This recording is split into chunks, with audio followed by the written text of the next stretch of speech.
नमस्कार दोस्तों, आप सबका मेरे चैनल पर स्वागत है। बिहार एसआई मेंस के एग्ज़ाम जो हुए हैं उसके मैं यहाँ पे क्वेश्चन डिस्कस करने वाला हूँ। और ये क्वेश्चंस मुझे जितने भी कैंडिडेट थे उन्होंने मैसेज और कॉल के थ्रू मैंने पता किया है, तो थोड़ी सी शब्दों में हेर फेर हो सकती है, लेकिन जो एग्जैक्ट क्वेश्चन है वही है, ऑप्शन नहीं है। और ऑप्शन जैसे ही मिलता है तो मैं आगे वीडियो लाऊंगा। और आपने पिछली वीडियो नहीं देखी है तो 25 क्वेश्चन उसमें भी है, आप उसे देख लीजिए। और वीडियो पसंद आता है तो लाइक कीजिए और दोस्तों में इसे ज़रूर शेयर कीजिए। और आप क्वेश्चन अपने मैच कर लीजिए कि आपने कितने सही बनाए हुए हैं, और कमेंट कीजिए कि आपके टोटल 100 में कितने सही हैं जीके जीएस वाले पेपर में। तो चलिए क्वेश्चन स्टार्ट करते हैं। तो सबसे पहला प्रश्न देखते हैं। तो पहला हमारा है कि थोरियम भंडारण में सबसे अग्रणी राज्य कौन सा है। तो यहाँ पे ऑप्शन क्या था मुझे नहीं पता, लेकिन केरल सबसे अग्रणी है, उसके बाद झारखंड और फिर बिहार है। तो आप ऑप्शन के अनुसार अपना देख लें कि क्या था। मुझे ऐसे ही मैसेज और कॉल के थ्रू ये क्वेश्चन भेजा गया है। आगे बढ़ते हैं। तो हमारा सेकंड क्वेश्चन जो है वो कहता है कि भारत में किस राज्य में सदाबहार वन पाए जाते हैं। तो सदाबहार वन हमारे असम राज्य में पाए जाते हैं। तो क्वेश्चन काफ़ी अच्छे हैं और इसके लिए आप, मुझे उम्मीद है आपने अच्छा अटेम्प्ट किया होगा। तीसरे प्रश्न को देखें तो आत्मीय सभा के संस्थापक कौन है। तो इसके जो संस्थापक हैं वो राजा राम मोहन राय हैं और 1815 में इसकी स्थापना की थी कलकत्ता में। आगे बढ़े तो हमारा चौथा प्रश्न है, आईएलओ का हेडक्वार्टर कहाँ पे है। तो स्विट्जरलैंड होगा। आईएलओ का फुल फॉर्म होता है इंटरनेशनल लेबर ऑर्गेनाइजेशन, और इसका हेडक्वार्टर जो है वो स्विट्जरलैंड में है। यहाँ पे आगे बात करें तो हमारा अगला प्रश्न जो है वो है क्रिप्स मिशन, यानी मुझे पूरा नहीं बताया गया क्रिप्स मिशन, तो इससे रिलेटेड मैं कुछ चीज़ें बता देता हूँ। ये 11 मार्च 1942 को लाया गया था चर्चिल द्वारा, और इसमें भारत को डोमिनियन राज्य बनाने की घोषणा की गई थी। तो आप देख लेंगे कि प्रश्न क्या था, इतना बता देना क्लू काफ़ी होता है। आगे बढ़े तो नेक्स्ट प्रश्न है हमारा, यॉर्कर वर्ड किस खेल से संबंधित है। तो काफ़ी इजी है, क्रिकेट हर कोई खेलता होगा, तो ये यॉर्कर बॉल डाला जाता है। तो ये क्रिकेट ऑप्शन अगर होगा तो वो सही होगा। आगे देखें तो यहाँ पे दिया हुआ है कि अभिनव भारत संगठन के संस्थापक कौन है। तो यहाँ पे वीडी सावरकर यानी विनायक दामोदर सावरकर और उनके भाई जीडी सावरकर यानी कि गणेश दामोदर सावरकर, इन लोगों ने मिलकर अभिनव भारत संगठन की स्थापना की थी। नेक्स्ट प्रश्न की ओर बढ़ें तो आगे प्रश्न है, वित्तीय आपात से संबंधित अनुच्छेद कौन सा है। तो 360 है। वैसे मुझे नहीं पता, अगर आपात से संबंधित और भी होंगे तो और भी आर्टिकल्स हैं तो आप उसे पॉलिटी के बुक में देख सकते हैं। ज़्यादातर जो प्रश्न हैं वो लूसेंट क्राउन से ही आए हुए हैं, तो आप उन्हें ही पढ़ें। अगर आप नेक्स्ट फिर एसआई क्या देने वाले हैं तो उससे रिलेटेड भी मैं वीडियो लाऊंगा। आप चैनल के साथ जुड़े रहें और चैनल को सब्सक्राइब कर लें अगर आप नए हैं। आगे बढ़ते हैं तो आगे प्रश्न देखते हैं, लोकसभा में प्रथम विपक्ष नेता कौन थे। तो ये काफ़ी इजी था, राम सुभग सिंह जी थे, और 1969 यानी कि 1969 के समय ये विपक्ष नेता बने हुए थे। आगे बढ़ें तो अगला प्रश्न है, राष्ट्रपति के चुनाव विवाद का निपटारा कौन करता है।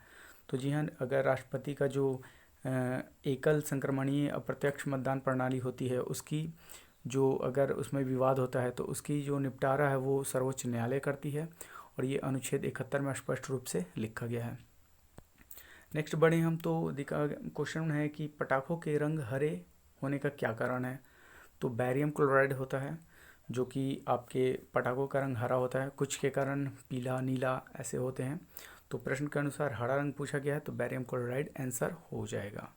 आगे बढ़े तो भोपाल त्रासदी किस गैस के रिसाव से हुआ था। तो ये काफ़ी इंपॉर्टेंट क्वेश्चन होता है, भोपाल त्रासदी से रिलेटेड कई चीज़ें आप याद रखिएगा। ये 1984 में हुआ था और यूनियन कार्बाइड नामक एक एजेंसी थी उसमें ये रिसाव हुआ था। और किस चीज़ का रिसाव हुआ था, तो मिथाइल आइसोसाइनाइड, इसका रिसाव होने के कारण कई लोगों की मृत्यु हुई थी।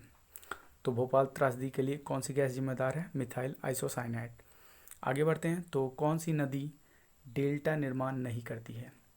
आप प्रश्नों को देख लेंगे कि प्रश्न में क्या पूछा गया था। वैसे मैं इसका आंसर बता दूं, ताप्ती नदी होती है जो कि डेल्टा का निर्माण नहीं करती है। आगे बढ़े तो भारत में पहला राज्य,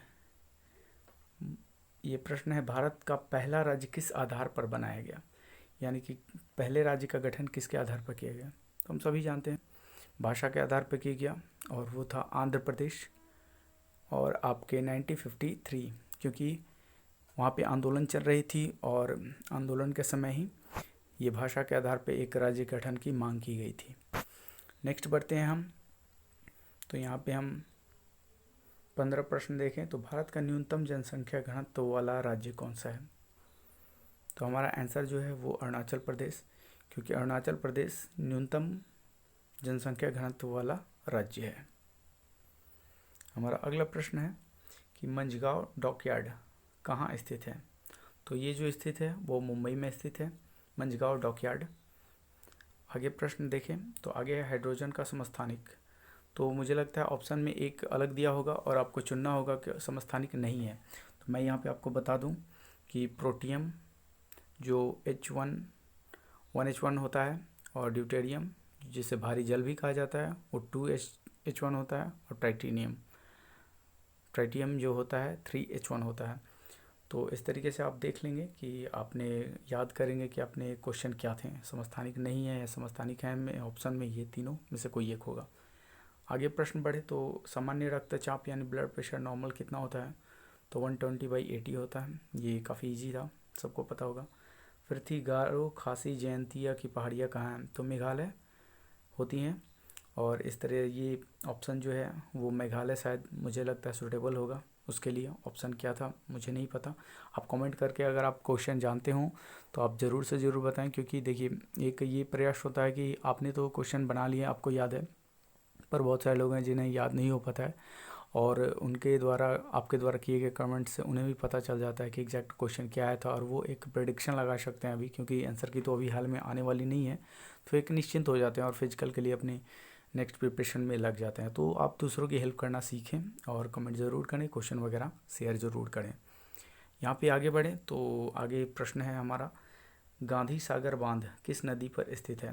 तो ये चंबल नदी पर स्थित है गांधी सागर बांध, और नीमच यानी मध्य प्रदेश में ये स्थित है। नेक्स्ट बढ़ें तो नौजवान भारत सभा की स्थापना किसने की? तो इसकी स्थापना भगत सिंह जी ने की थी। ये काफ़ी इंपॉर्टेंट क्वेश्चन है। आगे बढ़े तो दिया हुआ है कि 1568-69 में अकबर के आक्रमण के समय मेवाड़ के राजा कौन थे? तो मेवाड़ के शासक यानी राजा कौन थे? तो उस समय थे राणा उदय सिंह जी, जब अकबर ने आक्रमण किया था। ये काफ़ी एक इंटरेस्टिंग स्टोरी है, जिसमें कि कई महीने तक राणा उदय सिंह ने इन्हें उलझा के रखा और बाद में अपनी सारी संपत्ति और खजाने को लेकर बाहर निकल गए और बाद में अकबर को पछताना पड़ा। तो हिस्ट्री काफ़ी इंटरेस्टिंग होती है, आपको पढ़ना चाहिए और कई आंसर निकल जाते हैं ऐसे ही।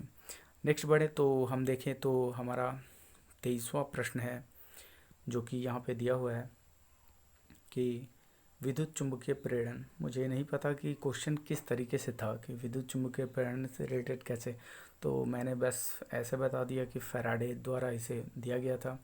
तो मे भी क्वेश्चन क्या है आप कमेंट ज़रूर कीजिए। कुछ प्रश्न ऐसे ही हो जाते हैं, जल्दबाजी में कई लोग निकलते हैं एग्ज़ाम से, तो हर बार में आंसर सही क्वेश्चन याद नहीं कर पाते। तो ये विद्युत चुम्बकीय प्रेरण फैराडे द्वारा दिया गया था। और आपके 24वें प्रश्न है, दाब बढ़ने पर गलनांक पर क्या प्रभाव पड़ता है? तो वो घटता है, मेल्टिंग पॉइंट घटती है, डिक्रीज़ होती है। जब प्रेशर इंक्रीज़ होता है तो मेल्टिंग पॉइंट डाउन होता है। और आगे यहाँ पे देखें तो हमारा जो इस वीडियो का लास्ट क्वेश्चन है वह जिला परिषद की चर्चा किस अनुसूची में की गई है? तो जिला परिषद की चर्चा जो है 6ठी अनुसूची यानी 6 शेड्यूल में की गई है, डिस्ट्रिक्ट काउंसिल की चर्चा। तो इस तरीके से ये 25 क्वेश्चन मैं इस वीडियो में ला रहा हूँ। फिर नेक्स्ट वीडियो लाता हूँ तो उसमें मैं भी कोशिश करता हूँ कि मैं टोटल 100 क्वेश्चन को ही डिस्कस कर दूँ, जिनमें कई मैथ और रीजनिंग के क्वेश्चन हैं, तो उन्हें डिस्कस करना वो कुछ मायने नहीं रखता। मैं बस जीके जीएस के क्वेश्चन ही आपके साथ डिस्कस करूँगा।